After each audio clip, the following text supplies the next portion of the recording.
Hello everyone, Jessica here. Although I love to make digital art in Procreate on the iPad, it isn't what I mostly do in Procreate.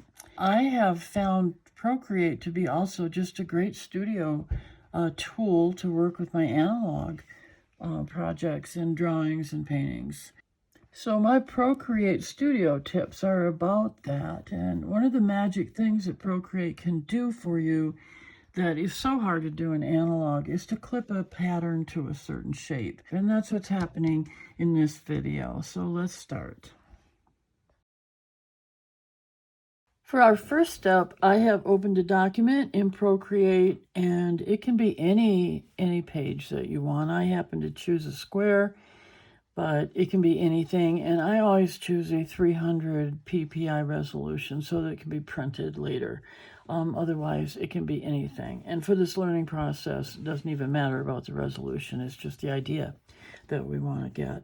So I want to draw a heart on this page. And there's lots of other ways to get them. There are people that make brushes that stamp hearts, and you can make a real life one and you can take a picture of it. There's a lot of stuff, but I just want to draw it. And so I've chosen the color black, and under brushes, I've chosen the Micron 05. It's a brush that has always come with Procreate, and it makes a nice even line, black line, and that's what we're looking for. Now we can draw a heart freehand and wonky any way we want. I mean, if that's what you like doing, that's awesome. For this, I want a symmetrical heart. And so I'm going to undo that and go up to the wrench. And under the wrench, I'm going to canvas, going to drawing guide, and turning it on. Once drawing guide is on, you have a grid, which I don't even want, but go to edit drawing guide and you get different choices. And down here, there's a choice for symmetry. And that means that anything you draw on one half is going to duplicate on the other half. And so if you want to do a heart that's nice and even, that's the way to do it. So symmetry, and then we can click OK. And now you can draw over and over to get the exact heart that you want. I usually have to do about 5 takes, but I'm going to go for a traditional heart. I'm going to start in the middle at the top, and I want to go up and then in kind of quickly so I have a fat heart. Okay? I'm not nuts about it, so I'm going to say no. That was an undo, but it isn't working because my fingers are cold. Okay, 2 fingers to undo if your fingers aren't cold. Okay, I'm going to try this again. I'm going to start. I'm going to go up, fat, and back in. Oh, I like that one. That's a traditional heart that I'm looking for.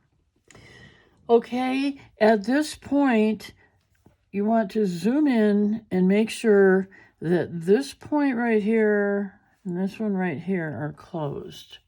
And there's an important reason for that. Okay, now I'm going to get out of the drawing guide. So go back here and just turn drawing guide off, and we're back to our normal page. The next thing I'm going to do is to make it black.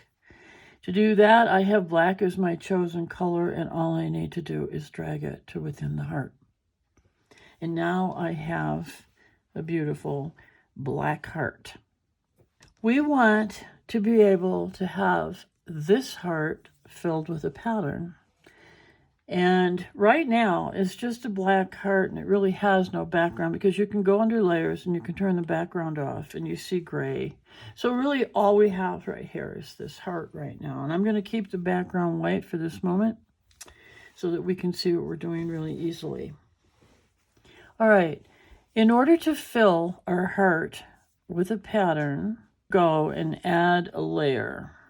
It should land right above the layer where your heart is. And we're going to make that layer a clipping mask by tapping on the layer here, using clipping mask here. What this means is that whatever happens on this layer is only going to happen where there are pixels on this layer. So therefore, it's only going to happen where the black heart is. We are going to figure out what to put on our clipping mask layer, and I want that to be some kind of a pattern. So let's make sure that we are on the clipping path layer that we made, and we're going to go and get an image to put on that layer, and we'll see what happens. So we go to the wrench, we go to actions and add and insert a photo, and that takes us to our photos, and I'm going to choose this garden image here. Now here it is, and until you click outside of it, it's going to stay selected.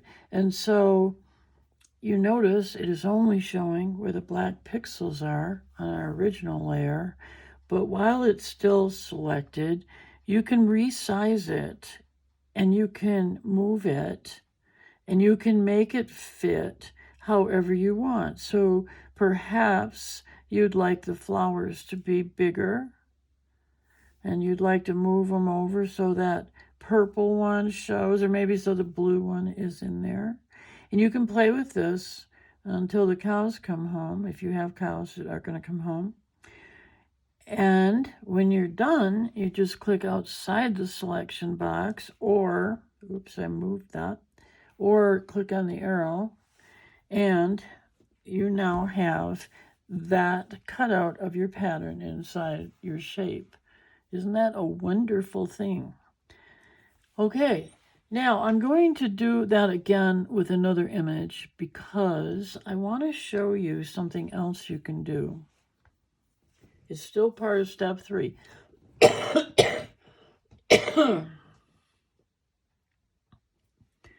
So I'm going to go up here and I am going to clear this layer. So to do that, I tap on it and I choose clear from the same list that we got the clipping mask from, and it's right there. And now we're back to a blank clipping layer and our heart. So I'm going to go and get a different pattern to put in here. So now I am going to go and get a different image for our empty clipping path and go again to actions and add and insert a photo. And this time I'm going to grab this heart. It is not the same size, but it's also not the same proportion as that heart. The shape of this is kind of wonked on the bottom and the top is two different things. And you might say, okay, this isn't going to work. But if I made it bigger to fill up my heart, but then I'm losing part of the images I want. So what can I do? Well, what you can do is get into the area by sizing of the images that you want. And I'm going to make it still smaller because I want that whole brown heart in there as much as I can. I want this center to be toward the center, but now it looks like I'm in trouble, right? But since it's selected, I can come down here to this little row of stuff, and it is on uniform, which is where I usually keep it. However, you can take that over to warp at the end there. Okay, and when you do that, you can basically pull the image itself in any way that you want. So I want this side to come out to the edge of my heart there. And I want this side to come out over here and hit that top. And then I'm going to pull this edge out here. But I don't like that my center is not on center now. So I'm going to come back and pull that into place. And then pull this down here, which is going to, as I'm doing this, I'm straightening out that center line too. So this is like a wobbly piece of goo at this point when we have it selected and we have warp. And that is a really cool thing because it happens very often that things don't fit perfectly. They're a different shape. They're not symmetrical. They're, You know, when you size it, they're cutting off the images you want. But right here, I'm pretty happy. And then all I have to do is just go and hit the arrow. And this is what I now have, is my original black heart looking like this. Now, I could export this. I could share this to the photos as a JPEG with a white background, or I could turn the background off. And you see, you don't have the rest of this heart showing because it's a clipping mask. If it wasn't a clipping mask, that whole warped heart would be all over the place outside of this, and that would not help you, but it is a clipping mask. So we're very happy with this. So what if you get all the way to this part and you go, I don't really like the shape of my heart now. It's too fat, it's too short, it's whatever it is. I wish that I could have reshaped it before. Well, you can still reshape the heart at this point. So to do that, we have to not be on the clipping, on the fill layer, because when we do anything resizing, we're going to be changing what we've done here. And we don't necessarily want to do that. And so we are going to go in layers and go back to our heart layer. We're going to click the arrow up here to select it. We're going to choose Distort down here. Not warp this time, distort. And we want it, I want this taller, so I'm going to pull it to a shape that I like. Okay? Click the arrow again, and we're out of that. And now we need to adjust this, don't we? So we're going to go back now to this clipping mask layer, and we're going to select it. And now we can resize this heart somewhat the same way, but we're going to have to go in and go to warp again. So warp moves the whole thing like jelly. Distort just moves the dimensions. Uniform moves both the dimensions and keeps the aspect ratio. So don't let those words like be confusing, but all we have to do now is go back to where we can warp this image, because we want it to be able to spread out right here.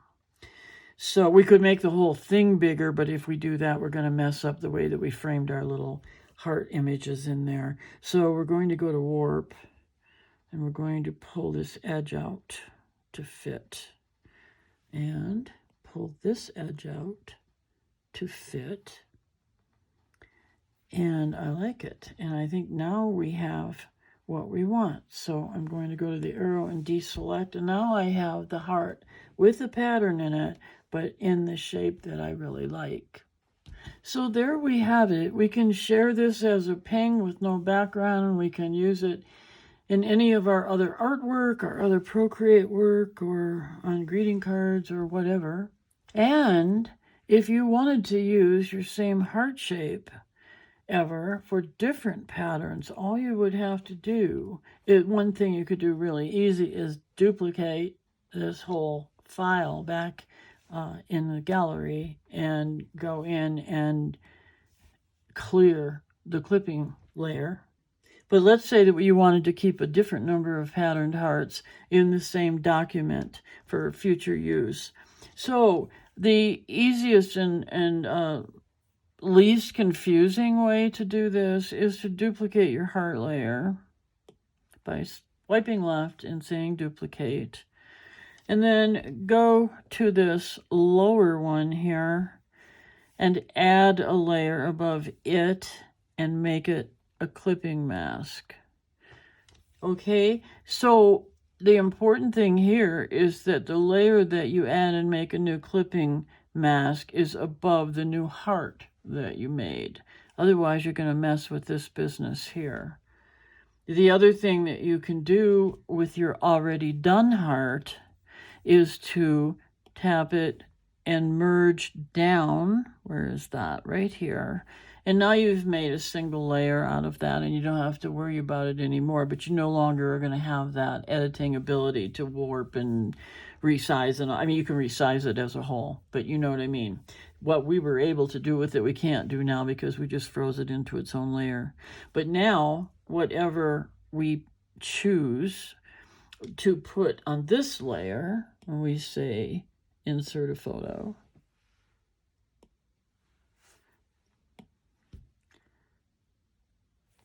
is going to show up only where that is. And we're going to turn this one off. And so here is what's with this heart and its clipping mask. And that fits pretty nicely. I like that. I don't know. We could do things to it. Could make it bigger and smaller and all that. But can move it around. Kind of like what I'm looking at. What ends up on the edges, and I kind of like it. I'm gonna make it a little bit bigger by pulling that dot. And there we have a second heart. And we could merge that down also. However, make another copy of the black heart before you do that, so you can make a third version. So I hope this is helpful. There are a lot of times when you're doing art in analog or in Procreate where you really want to be able to do a thing like that easily, more easily than printing out a page and cutting out a hard shape and so on, especially if you're going to work digitally and put it right into a greeting card that's digital. You don't want to be doing all that messing around. So this is the express way to creating this kind of thing when you need it. I'll see you next time with another Procreate Studio trick.